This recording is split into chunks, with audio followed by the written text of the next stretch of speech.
गांव के बाहर जंगल के बीच एक पुरानी हवेली खड़ी थी जिसे कोई भी देखने की हिम्मत नहीं करता था। लोग कहते थे कि वहां रात के समय अजीब अजीब आवाजें आती थीं।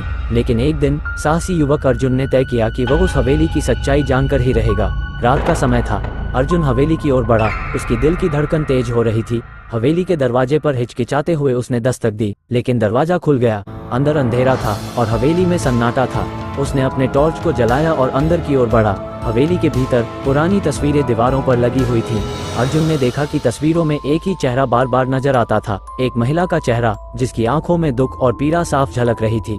अचानक उसने सुनी एक हल्की सी कराहट।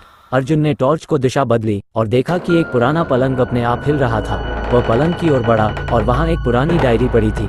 उसने डायरी खोली और पढ़ना शुरू किया। डायरी में लिखा था कि हवेली के मालिक ने अपनी पत्नी को धोखा देकर उसे हवेली में बंद कर दिया था। महिला ने हवेली में ही दम तोड़ दिया और उसकी आत्मा अब भी वहां बसी हुई है।